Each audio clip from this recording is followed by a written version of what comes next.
তো কেমন আছো তোমরা সবাই? আশা করি প্রত্যেকেই ভালো আছো আর ভালো থাকারই কথা, কারণ আমাদের আজকেই মাধ্যমিক জীবন বিজ্ঞানের যে একটি বড় অধ্যায় শুরু করেছিলাম আমরা, অভিব্যক্তি এবং অভিযোজন, আজকে তার শেষ ক্লাস। আজকে অভিযোজন অংশের আমরা গত ক্লাসে তোমার ক্যাকটাস, রুই মাছ এবং পায়রা তাদের অভিযোজন নিয়ে আলোচনা করেছিলাম। তো আজকে অভিযোজন অংশটুকুর বাকি যে অংশ, অর্থাৎ আমাদের 3 ধরনের যে অভিযোজন, তার মধ্যে অঙ্গ সংস্থানগত অভিযোজন আমাদের হয়ে গেছিল অলরেডি।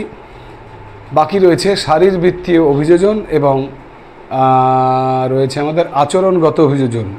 তো সেই শারীরবৃত্তীয় অভিযোজনের ওই অংশে আমরা আজকে পড়ব আমরা সুন্দরী গাছের অভিযোজন, এবং সেই সঙ্গে পড়ব উটের জল সংরক্ষণের জন্য অভিযোজন।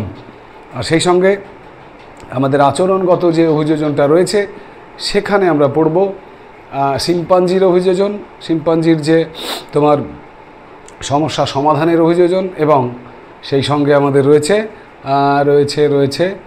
তোমার কি রয়েছে সেখানে, শিম্পাঞ্জির পরে মৌমাছি। একদম ঠিক, মৌমাছি কোথায় যাও নাচি নাচি। মৌমাছির বার্তা আদান প্রদানের যে অভিযোজন রয়েছে সেটা দিয়েই শেষ হবে আমাদের আজকের একটি বড় চ্যাপ্টার, অভিব্যক্তি অভিযোজন, যার আজকে লাস্ট ক্লাস। তো চলো আর কথা না বাড়িয়ে শুরু করা যাক। অভিযোজনের সেকেন্ড যে প্রকারভেদ ছিল আমাদের শারীরবৃত্তীয় অভিযোজন। শারীরবৃত্তীয়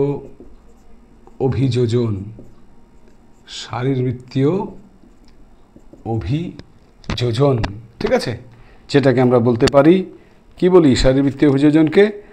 আমরা বলতে পারি ফিজিওলজিক্যাল অ্যাডাপ্টেশন, ঠিক আছে। তো যাই হোক, আমরা শারীরবৃত্তীয় অভিযোজনের প্রথম অংশে আলোচনা করব সুন্দরী গাছ সম্পর্কে। সুন্দরী, হেডলাইন দিলাম আমি সুন্দরী গাছ, ঠিক আছে। তো দেখো, সুন্দরী গাছ আমরা জানি এক প্রকারের লবণাম্বু উদ্ভিদ। লবণাম্বু কেন না, এরা লবণাক্ত মৃত্তিকায় জন্মগ্রহণ করে। সমুদ্রের লবণাক্ত যে উপকূলবর্তী মৃত্তিকা, যেগুলোকে আমরা শারীরবৃত্তীয় শুষ্ক মৃত্তিকা বলি, সে কথায় পরে আসছি, সেইখানে কিন্তু সুন্দরী, ঘেওয়া, গরান এই সমস্ত গাছগুলো জন্মগ্রহণ করে, যার জন্য এদের আমরা বলি লবণাম্বু উদ্ভিদ, ঠিক আছে, বা হ্যালোফাইট উদ্ভিদ, ঠিক আছে।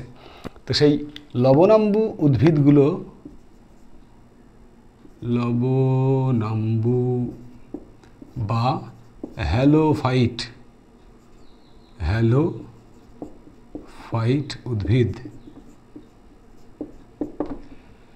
এবারে দেখো, এরা যে লবণাক্ত মৃত্তিকায় জন্মগ্রহণ করে সেখানে বায়ু চলাচল কম হয়, অক্সিজেনের পরিমাণ কম থাকে এবং লবণের পরিমাণ বেশি থাকে। তো স্বাভাবিকভাবেই তাদের যে অভিযোজনগুলো সেই রকমভাবেই নিজেকে অভিযোজিত করে তারা সেই পরিবেশে থাকার জন্য। তো এরা মূলত 2টো অভিযোজন আমরা দেখতে পাবো সুন্দরী গাছের। এক হচ্ছে এদের মূলের অভিযোজন, যেটাকে আমরা শ্বাসমূলের অভিযোজন বলি। আর নাম্বার 2 হচ্ছে লবণ সহনের জন্য অভিযোজন, লবণ সহনের অভিযোজন। এবারে আসছি পয়েন্ট দুটোর ব্যাখ্যায়। প্রথমে কি বললাম? শ্বাসমূলের অভিযোজন। দেখো, সুন্দরী গাছের যে মূলগুলো রয়েছে সেগুলো কিন্তু মাটির তলে খুব বেশি দূর পর্যন্ত বিস্তৃত হয় না। এরা কি করে? মাটি ফুঁড়ে বাইরে বেরিয়ে আসে এবং ওপরের দিকে অভিকর্ষের বিরুদ্ধে বৃদ্ধিপ্রাপ্ত হয়ে ওপরের দিকে বেরিয়ে আসে। এগুলোকে আমরা বলি শ্বাসমূল বা নিউম্যাটোফোর। এবং এই শ্বাসমূলের ডগায় অসংখ্য ছিদ্র থাকে, যেগুলোকে আমরা বলবো শ্বাসছিদ্র। এগুলো কেন হয়, কেন করে সুন্দরী গাছ? না, যেহেতু ওই যে বললাম যে লবণাক্ত মৃত্তিকায় সমুদ্রের উপকূলবর্তী এলাকার মাটিতে তোমার বায়ু চলাচল কম হয়, তাই প্রয়োজনীয় তোমার অক্সিজেনের ঘাটতি মেটাতে তারা মূলগুলোকে সরাসরি মাটির উপরে অভিকর্ষের বিরুদ্ধের দিকে বৃদ্ধিপ্রাপ্ত করে মাটির ওপরে বের করে দেয়, ঠিক আছে, যেটাকে আমরা শ্বাসমূল বলি। এছাড়াও তোমরা জানো সুন্দরী গাছ প্রতিনিয়ত জোয়ার ভাটার যে জল তার সঙ্গে লড়াই করে বলে সেই পরিবেশে থাকার জন্য জোয়ার ভাটাকে তোমার আঘাত থেকে নিজেকে রক্ষা করার জন্য তাদের অধিমূল, ঠেসমূল এগুলোও কিন্তু আছে। তাহলে সুন্দরী গাছের মূলের অভিযোজন আমরা মেনলি বলবো শ্বাসমূল, এছাড়াও অধিমূল, ঠেসমূল এগুলো কিন্তু সুন্দরী গাছে দেখা যায়। নেক্সট হচ্ছে কি বললাম আমি, লবণ সহনের অভিযোজন। এখানে আমরা বলবো যে সুন্দরী গাছ তার মূল দ্বারা যে জল শোষণ করে, সেই মূল দ্বারাই কিন্তু জল শোষণের সময় লবণটাকে ফিল্টার করে নেয়। লবণ অংশটুকু, সমুদ্রের জলে আমরা জানো বেশি পরিমাণে লবণ থাকে, তো সেই লবণাক্ত জলের লবণটাকে সে মূলরম দ্বারা শোষণ করার সময় পৃথক করে নেয়। এছাড়াও তোমার সুন্দরী গাছের পাতাতে বেশ কিছু লবণ গ্রন্থি অবস্থিত। কি বললাম, সুন্দরী গাছের পাতায় লবণ গ্রন্থি থাকে, লবণ গ্রন্থি। এই লবণ গ্রন্থিগুলোর মাধ্যমেও কিন্তু সুন্দরী গাছ লবণকে নিষ্কাশন করে এবং অনেক সময় কি করে এরা পাতা এবং বাকল, বাকল মানে হচ্ছে ছাল, সেই পাতা এবং ছালে এরা লবণগুলোকে জমা রাখে এবং বছরের নির্দিষ্ট সময় সেই পাতা, বাকল এগুলোকে মোচন করে, ঝরিয়ে দেয় এবং তাদের লবণকে দেহ থেকে কমিয়ে দেয়, অর্থাৎ লবণকে মোচন করে। ঠিক আছে, এইভাবে সুন্দরী গাছ তার যে লবণাক্ত জল তারা সংগ্রহ করে সমুদ্রের, সেই জল থেকে লবণকে কিন্তু সরিয়ে বাকি জলটুকু তাদের শারীরবৃত্তীয় কাজের জন্য ব্যবহার করে।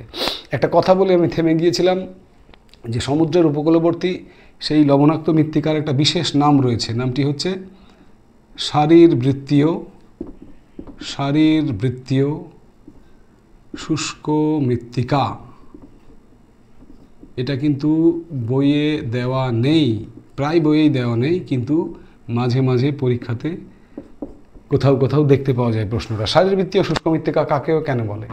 উত্তর হচ্ছে যে সমুদ্রের উপকূলবর্তী এই লবণাক্ত মৃত্তিকাকেই শারীরবৃত্তীয় শুষ্ক মৃত্তিকা বলে, কারণ এই মৃত্তিকাতে প্রচুর পরিমাণে জল থাকা সত্ত্বেও যেহেতু বিভিন্ন প্রকারের লবণ তোমরা জানো, ক্লোরাইড লবণ, সালফেট লবণ এগুলো সব মিশে থাকে, যার জন্য লবণাক্ত জলে লবণের পরিমাণ বেশি থাকার জন্য এই জল উদ্ভিদেরা তাদের শারীরবৃত্তীয় কাজের জন্য ব্যবহার করতে পারে না, অর্থাৎ শারীরবৃত্তীয়ভাবে এই জলটা শুষ্ক, জল থেকেও জল নেই, কারণ জলে অতিরিক্ত লবণ থাকে, যার জন্য সমুদ্রের উপকূলবর্তী এই জলকে মানে তোমার মৃত্তিকাটাকে বলা হয়, লবণাক্ত মৃত্তিকাটাকে বলা হয় শারীরবৃত্তীয় শুষ্ক মৃত্তিকা।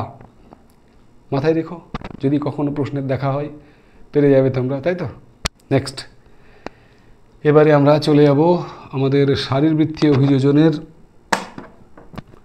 সেকেন্ড যে উদাহরণটি রয়েছে এবং পরীক্ষার জন্য যেটি খুবই গুরুত্বপূর্ণ, সেটি হচ্ছে সমুদ্রের জাহাজ। কি বলতো সমুদ্রের জাহাজ? ক্যামেল, উট, তাই তো? উটকে বলি আমরা সমুদ্রের জাহাজ। তো আমরা এবারে জানবো উটের অভিযোজন। উটের অভিযোজনটা হচ্ছে জল সহনের মানে জল সংরক্ষণের জন্য অভিযোজন। উট তোমরা জানো মরুভূমিতে বাস করে, আর মরুভূমিতে সবার চেয়ে আগে দরকার জলকে সংরক্ষণ করা, কারণ সেখানে জল দুষ্প্রাপ্য একটি বস্তু, জলকে পাওয়া কিন্তু খুবই কষ্টকর ব্যাপার। সেই জন্যই উটেরা তাদের দেহকে এমনভাবে অভিযোজিত করে যেন প্রয়োজনের অতিরিক্ত জল তাদের দেহের বাইরে বেরিয়ে যেতে না পারে, অর্থাৎ উটের সব অভিযোজনই কিন্তু জল সংরক্ষণ কেন্দ্রিক। তো দেখা যাক উট তার দেহের শারীরবৃত্তীয় কী কী অভিযোজন জল সংরক্ষণের জন্য ঘটায়। পয়েন্ট নাম্বার 1, কি করে? উটের দেহ পুরু চামড়া দ্বারা আবৃত। এখানে আমি খুব সংক্ষেপে লিখব, পুরু চামড়া দ্বারা আবৃত। অর্থাৎ কি না, উট তার দেহের ওপরের যে আবরণ সেই চামড়াটা কিন্তু খুব পুরু হওয়ার জন্য বাইরের উত্তপ্ত পরিবেশের যে তোমার উত্তাপ, এক কথায় বাইরের যে উত্তাপ সেটা কিন্তু তার দেহে প্রবেশ করতে পারে না। দেহ যদি গরম হয়ে যায় তাহলে দেহের যে সজীব অংশ, যেটা তোমার জলীয় অংশ, সেগুলো কিন্তু খুব সহজেই বাষ্পীভূত হয়ে যায়, সেটা কিন্তু হতে দেয় না উট, কারণ তার চামড়াটা অত্যন্ত পুরু। নাম্বার 2 হচ্ছে উট তার মূত্র ত্যাগের কৌশলটা কি করেছে না, উট মূত্রে ইউরিয়ার পরিবর্তে মূত্রে সে কী করে, ইউরিক অ্যাসিড ত্যাগ করে।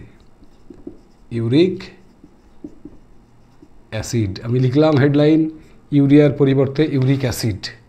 মনে রেখো, ইউরিক অ্যাসিড ত্যাগ করলে জলের যে নির্গমন, মূত্রের সঙ্গে জল বেরিয়ে যাওয়া, তার কোয়ান্টিটি কিন্তু কমে যায়, যেটা ইউরিয়ার সঙ্গে বেশি মাত্রায় জল বেরিয়ে যায়। সেই জন্যই কিন্তু উট ইউরিয়ার পরিবর্তে মূত্রে ইউরিক অ্যাসিড ত্যাগ করে। ঠিক আছে, নেক্সট হচ্ছে 3 নম্বর, মূত্রের পরিমাণ কিন্তু খুবই কম। তাহলে আমি হেডলাইন দিলাম কম মূত্র এবং সেই সঙ্গে ঘন মূত্র। অর্থাৎ মূত্র ত্যাগের পরিমাণ উটের খুবই কম এবং যেটুকুই বা মূত্র ত্যাগ করে সেটা কিন্তু অত্যন্ত ঘন, মানে ফোঁটা ফোঁটা মূত্র উট ত্যাগ করে। এসবই হচ্ছে তার জলকে বাঁচানোর প্রচেষ্টা মাত্র। ঠিক আছে, নাম্বার 4, এছাড়াও জল সংরক্ষণের জন্য কি করে, উটের পাকস্থলিতে অসংখ্য কি আছে, ওয়াটার স্যাক আছে। ওয়াটার স্যাক বা জলের থলি রয়েছে। যখন এমার্জেন্সি পিরিয়ড হয় উটের, অর্থাৎ হঠাৎ করে জলের প্রয়োজন হয়ে পড়লে, যদি কোথাও পরিবেশের থেকে সে জল আরোহণ করতে না পারে, তাহলে তখন কিন্তু তার ওয়াটার স্যাক, পাকস্থলীর যে ওয়াটার স্যাক, সেগুলো উটকে তার প্রয়োজনীয় জলের যোগান দিতে সাহায্য করে। ঠিক আছে, নেক্সট, উটের যে কুঁজ, তোমরা জানো উটের পিঠে একটি কুঁজ রয়েছে। সেই কুঁজ হচ্ছে কিছুই না, ফ্যাট। সেই ফ্যাট কি করে, কুঁজটা কি করে না, কুঁজটা গলে গিয়ে সেখান থেকেও কিন্তু কিছু কিছু জলের যোগান কুঁজটা দিয়ে দেয়। ঠিক আছে, তাহলে উটের পিঠের যে কুঁজ, সেটা দুটো কাজে লাগে। একটা হচ্ছে তাপমাত্রা, বাইরের টেম্পারেচারটাকে কমায়, আর 2 নম্বর হচ্ছে তোমার উটের কুঁজের যে ফ্যাট, সে জমে থাকা ফ্যাট গলে গিয়ে প্রয়োজনীয় জলের যোগান দেয়। ঠিক আছে, এছাড়াও জল সংরক্ষণের জন্য আরও কি কি করে উট না, যে বিষ্ঠা ত্যাগ করে, সেই বিষ্ঠাটা কেমন, উটের যে বিষ্ঠা ত্যাগ করে সেটা শুষ্ক বিষ্ঠা। হেডলাইন দিলাম শুষ্ক বিষ্ঠা। অর্থাৎ উট যে বিষ্ঠা বা তুমি বলতে পারো মল, উটের যে মল, সেগুলো কিন্তু শুকনো পাউডারের মতো গুঁড়ো গুঁড়ো। কেন এমন হয় না, সেখানে মলের সঙ্গে যে জলটা বেরিয়ে যায় সেটা যাতে বের না হতে পারে, তার জন্যই কিন্তু এমন উট কি করে না, শুষ্ক গুঁড়ো গুঁড়ো মল ত্যাগ করে, অর্থাৎ বিষ্ঠা ত্যাগ করে। ঠিক আছে, সবই হচ্ছে জলকে বাঁচানোর চেষ্টা মাত্র। এছাড়াও তুমি এখানে লিখতে পারো যে উটের তোমার যে গ্লোমেরিউলাস, সেই গ্লোমেরিউলাস কি করে, গ্লোমেরিউলাস নেফ্রনের অংশ তোমরা জানো। সেই গ্লোমেরিউলাস এর যে পরিশ্রুতকরণ, আমি এখানে লিখে দিলাম GFR, গ্লোমেরুলাস ফিল্টার রেট যেটা, সেই গ্লোমেরুলাসের তোমার কি করে, ওদের যে ফিল্টার রেট সেটাকে কমিয়ে দেয়, এবং যার ফলে গ্লোমেরুলাসের যদি ফিল্টার রেট কমে যায়, তাহলে কিন্তু মূত্রের উৎপাদনও কমে যায়, আর মূত্রের উৎপাদন কমে গেলে জল কম পরিমাণে দেহের বাইরে বের হবে। এই হচ্ছে উটের জল সংরক্ষণের জন্য নানান ধরনের ফন্দি ফিকির বলতে তোমরা পারো। তাহলে উট, আবারও বলি, মরুভূমিতে বসবাস করে, সেখানে জলের পরিমাণ কম।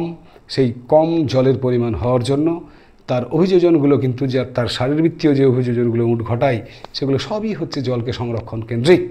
এবং উপায়গুলো কি কি উটের জল সংরক্ষণের? নাম্বার 1, উটের সারা দেহ পুরু চামড়া দ্বারা আবৃত। নাম্বার 2, উটের কি হবে না, ইউরিয়ার পরিবর্তে তারা ইউরিক অ্যাসিড মূত্রের সঙ্গে ত্যাগ করে। নাম্বার 3, তারা কম মূত্র ত্যাগ করে এবং ঘন মূত্র ত্যাগ করে। নাম্বার 4, পাকস্থলীতে যে ওয়াটার স্যাক থাকে সেটা প্রয়োজনকালে উটকে জলের যোগান দেয়। নাম্বার 5, তাদের যে পিঠে কুঁজ থাকে সেটি একটি ফ্যাট বা চর্বি মাত্র, এবং সেটি গলে গিয়ে উটকে জলের যোগান দেয় এবং সেটি তাপমাত্রা নিয়ন্ত্রণেও ভূমিকা পালন করে। নাম্বার 6, উটের শুষ্ক বিষ্ঠা দেখা যায়। শুষ্ক বিষ্ঠা এগুলো কেন দেখা যায় না, জলের পরিমাণ যাতে বিষ্ঠার সঙ্গে মলের সঙ্গে না বেরিয়ে যায়, তার জন্য শুষ্ক বিষ্ঠা দেখা যায়। এবং পরিশেষে আমরা বলবো, উটের যে গ্লোমেরুলাস, তার ফিল্টার রেট খুব কম, যার ফলে মূত্র উৎপাদনের পরিমাণও কম হয়, এবং এর ফলে উট অনেকটাই তার দেহ থেকে জল যাতে বাইরে বেরিয়ে না যায় সেটাকে কন্ট্রোল করতে পারে, নিয়ন্ত্রণ করতে পারে। ঠিক আছে, এছাড়াও উটের আরবিসি নিয়ে একটু কথা বলতেই হয়। সেটা হচ্ছে উটের যে আরবিসি, রেড ব্লাড কর্পাসেল, সেই আরবিসিগুলো হচ্ছে ডিম্বাকার।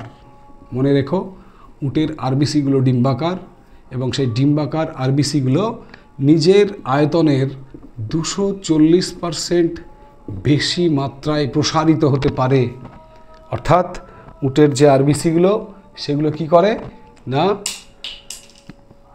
উট যখন প্রচুর পরিমাণে জল পান করে তখন সেগুলো ফুলে যায় এবং সেই জলগুলো তার ভেতরে কি হয়, জমা হয়ে যায় আরবিসির মধ্যে, ঠিক আছে।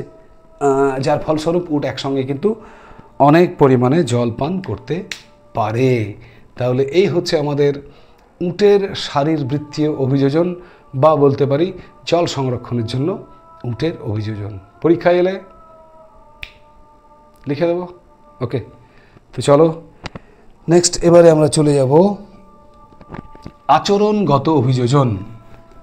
আমরা শেষের দিকে চলে এসেছি। আমাদের এবারের আলোচনার বিষয় আচরণগত অভিযোজন। এই আচরণগত অভিযোজনের প্রথম অংশে আমরা আলোচনা করব শিম্পাঞ্জির অভিযোজন নিয়ে। তাহলে প্রথমে লিখব আমি আচরণগত অভিযোজন। এই আচরণগত অভিযোজনে আমরা প্রথমেই জেনে নেব শিম্পাঞ্জির অভিযোজন সম্পর্কে। এটা কিন্তু পরীক্ষায় খুব আসে। শিম্পাঞ্জি তাদের বিভিন্ন সমস্যাগুলোকে, শিম্পাঞ্জি মানুষের মতোই দেখতে, এবং এটা আফ্রিকার জঙ্গলে বেশি পরিমাণে দেখতে পাওয়া যায়, ঠিক আছে। তো এরা বিশেষ করে আফ্রিকার জঙ্গলে শিম্পাঞ্জিদের দেখতে পাওয়া যায়। এরা সমস্যা সমাধানের জন্য যে সমস্ত অভিযোজনগুলো এদের দেখতে পাওয়া যায়, তিনটে, পরীক্ষার জন্য তিনটে পয়েন্ট তোমাদের মনে রাখতে হবে। আমি পয়েন্টের হেডলাইনগুলো দিয়ে তারপরে ব্যাখ্যায় তোমাদের আসছি। শিম্পাঞ্জির আচরণগত যে অভিযোজন, অর্থাৎ সমস্যা সমাধানের জন্য যে অভিযোজন, আমি এখানে লিখে দিলাম সমস্যা সমাধান। সেই সমস্যা সমাধানের লক্ষ্যে শিম্পাঞ্জির প্রথম অভিযোজন হচ্ছে উই পোকার ঢিবি। মনে রাখার জন্য হেডলাইন উই পোকার ঢিবি, মনে থাকবে, ব্যাখ্যায় আসছি পরে। নাম্বার 2 তোমার ভেষজ উদ্ভিদ, হেডলাইন। নাম্বার 3 হাতুড়ি ও নেহাই, হাতুড়ি ও নেহাই। ব্যাখ্যাগুলো এবার শুনে নাও। নাম্বার 1 উই পোকার ঢিবি, অর্থাৎ কি না, একটা শিম্পাঞ্জি সে উই পোকা খেতে খুব ভালোবাসে। তো সে কী করে, জঙ্গল থেকে একটা কাঠ সংগ্রহ করে, একটা বড় লম্বা কাঠ, সেটা উই পোকার ঢিবির মধ্যে তার সুচালু প্রান্তটা তার ভেতরে প্রবেশ করায়। ফলে উই পোকাগুলো কী হয়, ওই কাঠের উপর দিয়ে হেঁটে হেঁটে সে উপরের দিকে চলে আসে, আর ঠিক উপরে কী করে শিম্পাঞ্জি, তার জিভ দিয়ে সেই উই পোকাগুলোকে চেটে চেটে চেটে মহানন্দে সে গ্রাস করে। অর্থাৎ তার এই যে আচরণগত পরিবর্তন, আচরণের মাধ্যমে যে সে এই খাদ্যান্বেষণ করছে, এটা তার কি না সমস্যা সমাধানের এক প্রকারের অভিযোজন, যেটা কিনা আচরণগত অভিযোজনের অন্তর্গত, ঠিক আছে। তাহলে উই পোকা ঢিবি কীভাবে কাঠ প্রবেশ করিয়ে, কাঠের সুচালু প্রান্তটি প্রবেশ করিয়ে বিপরীত প্রান্তে মুখ রেখে উই পোকাগুলোকে খাই, বুঝতে পারলাম আমরা, তাই তো। নেক্সট, ভেষজ উদ্ভিদ। এই শিম্পাঞ্জিকে কিন্তু বলা হয় কবিরাজ, ঠিক আছে। এরা যখনই অন্য কোনো শিম্পাঞ্জি বা তাদের দলের মধ্যে কোনো শিম্পাঞ্জি পরজীবীদের দ্বারা আক্রান্ত হয়, অর্থাৎ তোমার বাইরের যে কোনো রোগ জীবাণু, তাদের তো দেখো ভেতরে কোনো ডাক্তার নেই না, শিম্পাঞ্জিদের ভেতরে MBBS পাস করা কোনো ডাক্তার নেই। তারা কি করে, ফলস্বরূপ তারা নিজেদের রোগ কিন্তু নিজেরাই সারায়।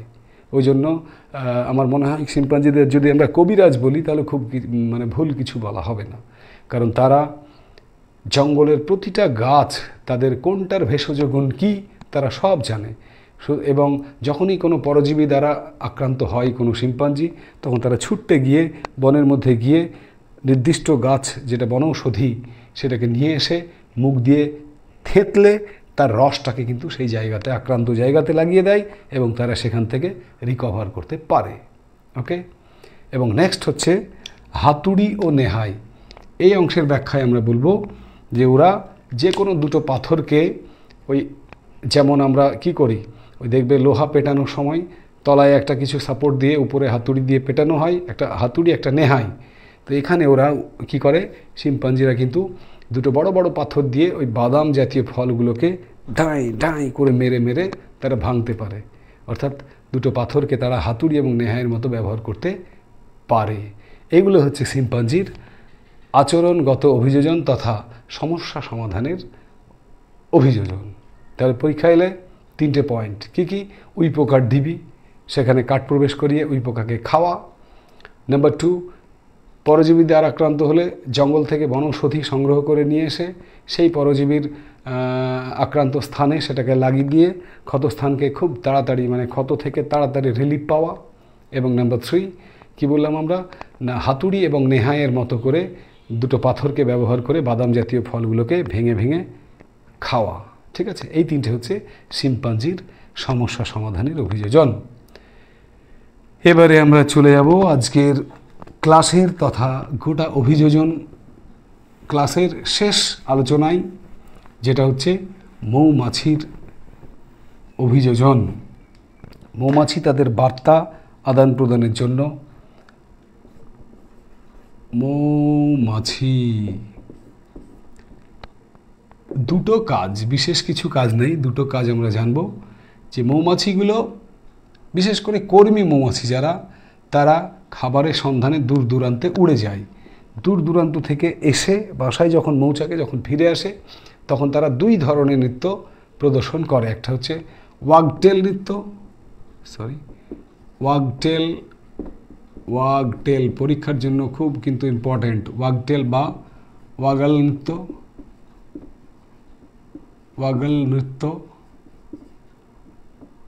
নৃত্য ডান্স, ওয়াগটেল ডান্স। আর একটা হচ্ছে চক্রাকার নৃত্য,